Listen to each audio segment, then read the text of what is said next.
नमस्कार प्यारे दोस्तों, स्वागत है आप सभी को आज के हमारे इस वीडियो में। तो दोस्तों आज के इस वीडियो में हम लोग जानेंगे संज्ञा किसे कहते हैं। क्या हम लोग जानेंगे संज्ञा किसे कहते हैं, इसके कितने भेद होते हैं और साथ में अच्छे तरीका से उदाहरण को एक्सप्लेन करते हुए सारे को जो है ना अच्छे तरीका से हम लोग आज के इस क्लास में समझाने वाले हैं। ठीक है ना, काफी इंपॉर्टेंट तरीका से हम लोग आज की इस क्लास में संज्ञा के बारे में समझेंगे। संज्ञा किसे कहते हैं, उसके कितने भेद होते हैं, एक बाय एक करके हम लोग सारे ऑब्जेक्टिव क्वेश्चन को समझेंगे। आपके बोर्ड एग्जाम में संज्ञा से भी भाई 5 से 6 नंबर का ऑब्जेक्टिव क्वेश्चन रहता है। इसी कारण आप सभी संज्ञा को अच्छे तरीका से मजबूत कर लीजिए, ताकि आप सभी का हिंदी व्याकरण में जो है ना संज्ञा से अगर कहीं से भी अगर ऑब्जेक्टिव क्वेश्चन आए तो आप सभी को जो है ना एक भी ऑब्जेक्टिव क्वेश्चन छूटने की चांस बिल्कुल ना रह जाए। तो चलिए करते हैं क्लास को शुरू। उससे पहले अभी तक वीडियो को लाइक नहीं किए हैं तो वीडियो को लाइक कर देंगे, और चैनल को सब्सक्राइब नहीं किए हैं तो प्लीज चैनल को सब्सक्राइब भी कर देंगे। अगर इसका पीडीएफ लेना आप सभी चाहते हैं तो कमेंट कर देंगे, पीडीएफ आप सभी का लिंक उसका मिल जाएगा। तो चलिए आज हम लोग सबसे पहले यहाँ पे समझते हैं संज्ञा। ठीक है ना, यहाँ पर देखेंगे संज्ञा आप सभी को याद होना चाहिए। ठीक है ना, देखिए संज्ञा क्या कर रहा है, बोला कि किसी व्यक्ति, क्या किसी व्यक्ति, वस्तु, प्राणी, गुण या स्थान के नाम को क्या कहते हैं, संज्ञा कहते हैं। ठीक है ना, क्या है, किसी व्यक्ति होना चाहिए, वस्तु होना चाहिए, प्राणी होना चाहिए, गुण होना चाहिए या फिर स्थान होना चाहिए, उसी को नाम को या फिर हम उसी को बोध को हम लोग क्या कहते हैं, तो संज्ञा कहते हैं। ठीक है ना, एक तरीका से हम इसको देखिए अपना भाषा में कर सकते हैं शॉर्टकट।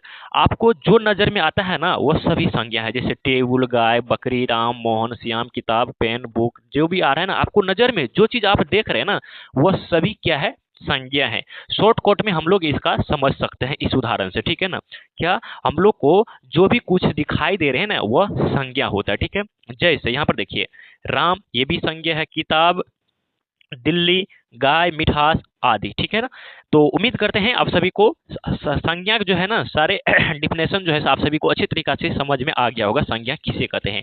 मतलब हम लोग को जो है ना चारों बगल जो हम लोग को दिखाई देते हैं ना भाई, चाहे पेन हो, घर हो, मकाम आदि, घर इत्यादि, आदमी, जो भी कुछ दिखाई देता है ना वह सभी संज्ञा के ही उदाहरण में आते हैं। किसके उदाहरण में आते हैं, तो वह सभी संज्ञा के उदाहरण में ही आते हैं। तो चलिए अब हम लोग समझते हैं उदाहरण से। देखिए चलिए अब हम लोग यहाँ पे उदाहरण से समझते हैं। यहाँ पर देखेंगे उदाहरण, जैसे व्यक्ति में कौन कौन आ जाएंगे, जैसे राम आ जाएंगे, मोहन आ जाएंगे, उसके बाद श्याम, ये सब क्या आ जाते हैं, व्यक्ति में आ जाते हैं। उसके बाद वस्तु में कौन कौन आ जाएंगे, किताब, कलम, टेबल, ये सब क्या हो जाएंगे, वस्तु हो जाएंगे। स्थान में कौन कौन हो जाएगा, दिल्ली, भारत, गाँव। ठीक है ना, किसी स्थान का जगह पर उसको हम क्या कहते हैं। ठीक है, उसके बाद यहाँ पे प्राणी में गाय, हाथी, बिल्ली, कुत्ता, ये सब आ जाते हैं प्राणी में। ये सभी सभी जो देख रहे हैं ना सभी ये संज्ञा है। क्या है, सभी ये संज्ञा है। भाव में मिठास, ईमानदारी, बुढ़ापा, ये सब का भी क्या है, ये सभी संज्ञा है। ये जितना भी उदाहरण अभी देख रहे हैं ना इधर, जितना भी उदाहरण अभी इधर देख रहे हैं ना सभी के सभी संज्ञा है। क्या है, जितना भी उदाहरण देख रहे हैं सभी के सभी संज्ञा है। जैसे राम, मोहन, किताब, आपको बोले ना अगर एक भाषा में अगर आपको पूछे कोई अगर संज्ञा क्या है तो इस तरीका से कर सकते हैं। हमारे चारों और जो देखने वाले जो भी चीज हो, ठीक है ना, चाहे वो पेन हो, बुक हो, किताब हो, जो भी कुछ हो, वह सभी हम लोग को क्या कहलाता है, तो संज्ञा कहलाते हैं। और उदाहरण से भी आप सभी को स्पष्ट हो गया होगा।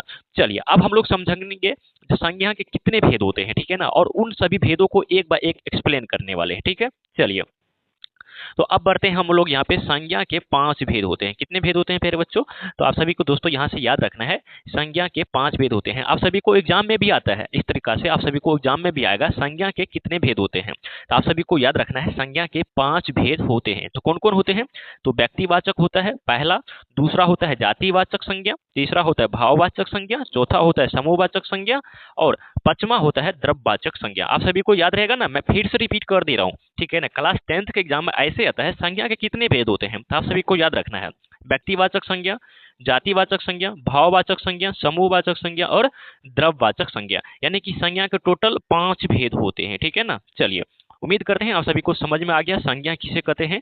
ठीक है ना, हम लोग को जो भी चीज दिखाई देता है जैसे पेन, कलम आदि जो भी कुछ दिखाई दे रहा है उसे हम लोग संज्ञा कहते हैं। और संज्ञा कितने भेद होते हैं, तो संज्ञा के टोटल 5 भेद होते हैं। कौन कौन, तो व्यक्तिवाचक संज्ञा, हमारे साथ बोलते चलिए। ठीक है ना, और आप सभी कमेंट करेंगे 5। ठीक है ना, आप सभी कमेंट करेंगे संज्ञा के कितने भेद होते हैं, व्यक्तिवाचक संज्ञा, जातिवाचक संज्ञा, भाववाचक संज्ञा, समूहवाचक संज्ञा, द्रव्यवाचक संज्ञा। ठीक है, चलिए अब हम लोग क्या करते हैं ना, अब हम लोग क्या करते हैं एक एक करके सारे उदाहरण को जो है ना एक एक करके एक्सप्लेन करते हैं सारे को। ठीक है, चलिए यहाँ पर सबसे पहले यहाँ पे आता है, सबसे पहले यहाँ पे आता है, सबसे पहला नंबर में आता है यहाँ पे व्यक्तिवाचक संज्ञा। क्या आता है ना, सबसे पहले यहाँ पे आता है व्यक्तिवाचक संज्ञा किसे कहते हैं। ठीक है, देखो कुछ नहीं, जिस शब्द से क्या, जिस शब्द से किसी एक व्यक्ति या वस्तु का बोध हो उसे हम व्यक्तिवाचक संज्ञा कहते हैं। क्या, जिस शब्द से जो ना किसी एक व्यक्ति या वस्तु का बोध हो उसे हम क्या कहते हैं, व्यक्तिवाचक संज्ञा कहते हैं। जैसे राम, मोहन, कृष्ण, ताजमहल इत्यादि, सब में कोमा लगता, ठीक है, सॉरी यहाँ पे सब में कोमा लगता, ठीक है ना। कैसे, जैसे राम, मोहन, कृष्ण, ये सब क्या पता है, जिससे एक किसी, इसमें जो है ना एक किसी व्यक्ति का बोध हो रहा है या फिर किसी एक वस्तु को बोध हो रहा है। जैसे अगर हम राम कह रहे हैं ना तो किसी एक व्यक्ति को नाम ले रहे हैं और किसी एक का बोध हो रहा है। जैसे अगर मोहन कह रहे हैं ना तो किसी एक व्यक्ति का नाम ले रहे हैं और किसी किसी एक का जो है ना क्या हो रहा है, बोध हो रहा है। जैसे हम ताजमहल बोल रहे हैं तो किसी एक ताजमहल के बारे में हम लोग बोल रहे हैं। ठीक है, तो व्यक्तिवाचक आप सभी को समझ में आ गया। जिस शब्द से किसी एक, क्या, जिस शब्द से किसी एक व्यक्ति या वस्तु का बोध हो उसे हम क्या कहते हैं, व्यक्तिवाचक। जैसे राम, मोहन, कृष्ण, ताजमहल, ये सब हम लोग के क्या आते हैं, तो व्यक्तिवाचक संज्ञा में उदाहरण आ जाते हैं। ठीक है, तो आप सभी अगर व्यक्तिवाचक संज्ञा का उदाहरण समझ गए तो एक बार लिखेंगे यस सर, कमेंट में आप सभी जल्दी से लिखेंगे यस सर, हम लोग व्यक्तिवाचक संज्ञा समझ में आ गया। चलिए अब अगला बढ़ते हैं यहाँ पे जातिवाचक संज्ञा। तो यहाँ पर देखेंगे जातिवाचक संज्ञा क्या कर रहा है, कि जिस संज्ञा से किसी जाति के संपूर्ण पदार्थ का बोध हो उसे जातिवाचक संज्ञा कहते हैं। संपूर्ण का मतलब समझ रहे हैं ना, संपूर्ण मतलब सभी। अब जैसे हम अगर कह दे, अगर जैसे हम कह दे गाय, ठीक है ना, तो सिर्फ एक गाय का बोध नहीं हो रहा है, उसमें छोटा गाय, बड़ा गाय, लाल, पीला, हरा, नीला, सब गाय उसमें आ जाएगा। जैसे अगर हम कह दे घोड़ा तो उसमें छोटा, बड़ा, लाल, पीला, नीला, हरा, मतलब उसके जाति का जितना भी होगा ना सारा का भेद हो जाएगा।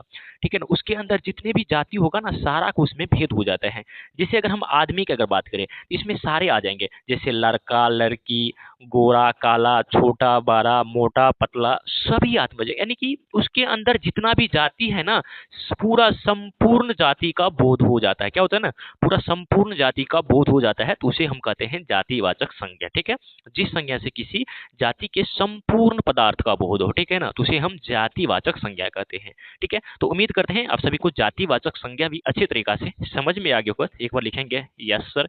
चलिए बढ़ते हैं नेक्स्ट प्रश्न। अगला यहाँ पे 3 नंबर प्रश्न, 3 नंबर प्रश्न यहाँ पर देखेंगे, कह रहा है कि भाववाचक संज्ञा किसे कहते हैं। देखिए कह रहा है किससे, जिस संज्ञा से किसी वस्तु या व्यक्ति के गुण, धर्म और स्वभाव का बोध हो उसे हम भाववाचक संज्ञा कह रहा है। क्या, जिस संज्ञा से किसी व्यक्ति का, कोई अगर व्यक्ति है उसका गुण क्या है, उसका धर्म क्या है, उसका स्वभाव क्या है, उसी को तो कहते हैं हम भाववाचक संज्ञा। जैसे कोई व्यक्ति है वो बुढ़ापा है, ठीक है, कोई व्यक्ति अगर बुढ़ापा है तो उसमें भाववाचक क्या है, भाई वो बुढ़ापा है, व्यक्ति तो है लेकिन क्या है उसमें बुढ़ापा है। चतुराई, कोई व्यक्ति है ज्यादा चतुर है तो उसमें क्या है, भाववाचक संज्ञा क्या आ जाएगा, तो चतुराई आ जाएगा, मिठास आ जाएगा, लिखावट आ जाएगा, मित्रता आ जाएगा, ये सब आ जाते हैं, तो वो आ जाते हैं क्या, भाववाचक संज्ञा में आ जाते हैं। और नोट में भी आप सभी को पढ़ना है, जैसे आई, ता, वट, हट, पन, आ, यानी कि जिसका प्रत्यय, यानी कि जिसमें लास्ट में लगा हो। ठीक है ना, जैसे यहाँ पर देखिए ना, यहाँ पर देखिए ना क्या कहते हैं, चतुराई यहाँ पे आई लगा है, मित्रता यहाँ पे लास्ट में ता लगा है, ठीक है, लिखावट यहाँ पे वट लगा है, यहाँ पर भी वट है, जिसके अंत में ये सब आ जाए, क्या, जिसके अंत में ये आ जाए आई, ता, वट, हट, पन, आ इत्यादि, ये सब क्या हो जाते हैं, तो ये हो जाते हैं भाववाचक संज्ञा सब हो जाते हैं। ठीक है, तो आप सभी को उम्मीद करते हैं समझ में आ गया होगा। ठीक है ना, क्या, जिससे किसी व्यक्ति के गुण, धर्म, स्वभाव का बोध होता है उसे हम लोग भाववाचक संज्ञा कहते हैं। ठीक है, तो उम्मीद करते हैं आप सभी को भाववाचक संज्ञा भी समझ गए होंगे। ठीक है, कोई व्यक्ति है, ठीक है, अब कोई व्यक्ति क्या कर रहा है, लड़कपन है, मतलब ज्यादा अच्छे तरीके से चल नहीं रहा, तो उसमें भाववाचक क्या हो जाएगा, लड़कपन। कोई व्यक्ति ईमानदार है, ठीक है, तो व्यक्ति है लेकिन वो क्या है, ईमानदार है, तो उसका भाववाचक क्या हो जाएगा, ईमानदार हो जाएगा। कोई व्यक्ति बूढ़ा है, ठीक है, तो वो व्यक्ति तो है लेकिन उसमें क्या है, भाववाचक क्या है, तो वो बूढ़ा है। ठीक है, चलिए उम्मीद करते हैं आप सभी को भाववाचक भी संज्ञा अच्छे तरीके से समझ में आ गया होगा। चलिए बढ़ते हैं अगला प्रश्न 4 नंबर क्वेश्चन की ओर। ठीक है, पहला 4 नंबर है कि समूहवाचक संज्ञा। ठीक है, यहाँ पर देखेंगे कह रहा है कि समूहवाचक संज्ञा, क्या, इसमें समूहवाचक संज्ञा की बात हो रही है। ठीक है, तो यहाँ पे समूहवाचक में क्या आ जाता है, जिस शब्द से समूह या झुंड का बोध हो उसे समूहवाचक संज्ञा कहते हैं। कह रहा है कि जिस शब्द से समूह या झुंड का बोध हो, आप इसका एग्जांपल इस तरीका से ले सकते हैं, कहीं पर अगर मारपीट हो गया, भीड़ लग गया, तो भाई वो समूहवाचक संज्ञा है। चाबी का गुच्छा, चाबी के गुच्छे में एक से ज्यादा मतलब उसमें रहते हैं, ठीक है ना, कई 4-5 को चाबी उसमें दे दिया जाता है, तो वो क्या आ गया, वो समूहवाचक संज्ञा में आ गया। ठीक है ना, कहीं अगर सभा हो रहा है, मेला लगा है, ठीक है, तो वो सब में क्या रहता है, आदमी बहुत ही ज़्यादा मतलब जो है ना उसमें रहते हैं, तो वो सभी क्या आ जाते हैं, तो वो सभी समूहवाचक संज्ञा आ जाते हैं। या फिर कोई क्लास रूम ले लो, उसमें क्या रहता है, एक ही आदमी रहता है भाई, उसमें कई हजारों आदमी रहते हैं, ठीक है, या फिर 100-200 बहुत आदमी रहते हैं। मतलब एक तरीका से आप कह सकते हैं कहीं पर भीड़ लग जाए, मेला हो, चाबी के गुच्छा भी इसमें एग्जाम्पल आ सकता है, ठीक है। इस सबसे ऑब्जेक्टिव पूछता है भाई, मेला जो है ना वो कौन से समूह कौन से संज्ञा, ठीक है, समूहवाचक द्रव्यवाचक, ठीक है ना, इस तरीका से ऑब्जेक्टिव आता है। तो आप सभी को याद रहेगा तब तो, ठीक है ना, इस तरीका से आप सभी बनाइएगा, ठीक है। तो समझ में आ गया, समूहवाचक हो जाएगा ना, समझ में आ गया, जहाँ पे मेला, भीड़, कक्षा ये सब क्या आ जाता है आपको समूहवाचक संज्ञा में आ जाता है। अब हम लोग 5 नंबर समझते हैं क्या। अरे भैया 5 नंबर फिर समूहवाचक संज्ञा लिख दिए, ठीक है। नहीं वो यहाँ पे होगा क्या पता है आप सभी को, यहाँ पे होगा द्रव्यवाचक संज्ञा, क्या हो जाएगा ना, यहाँ पे हो जाएगा द्रव्यवाचक, क्या, द्रव्यवाचक। अब द्रव्यवाचक को हम लोग समझते हैं जिन वस्तुओं को नापा या तोला जा सके उनके मापों का द्रव्यवाचक संज्ञा कहते हैं।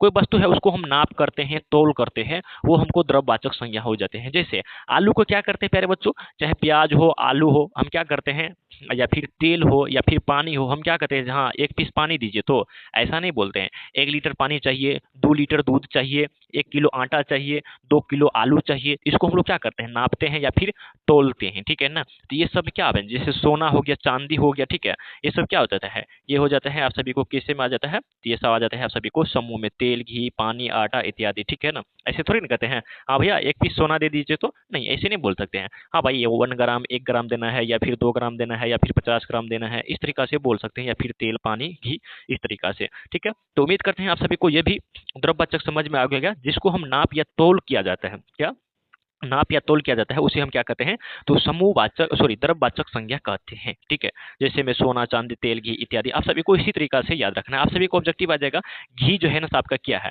तो भाई इसको हम क्या करते हैं, घी को नापते हैं या फिर तोलते हैं, ठीक है, तो वो हो जाएगा द्रव्यवाचक संज्ञा, ठीक है ना। अगर आप सभी इस वीडियो पर अगर अच्छे रिस्पॉन्स दिखाते हैं, अच्छे तरीका से कमेंट करते हैं ना, ठीक है ना, तो आप सभी के बीच बहुत ही जल्द ऑब्जेक्टिव भी, इसका ऑब्जेक्टिव भी लेके आऊंगा, क्या करूंगा, इसका ऑब्जेक्टिव भी बहुत ही जल्द लेकर आऊंगा, ठीक है ना। तो बताइए तो किस किस को चाहिए ऑब्जेक्टिव, ठीक है, किस किस को ऐसा लगता है हाँ सर ऑब्जेक्टिव जो है ना आना चाहिए, ठीक है। तो आप सभी कमेंट कर देंगे हाँ सर ऑब्जेक्टिव जो है ना सर जरूर इसका लेके आइए, ठीक है ना। और वीडियो वीडियो अगर अच्छे तरीका से समझ में आ गया होगा, सारे क्वेश्चन अच्छे तरीका से समझ में आ गया होगा, तो एक बार जोरदार तरीका से कमेंट कर देंगे हाँ सर समझ में आ गया, और दिल खुश हो गया, ठीक है। तो फिर मिलेंगे किसी अगले क्लास में, तब तक के लिए यहीं तक रखते हैं। ओके बाय, जय Hind, thank you so much.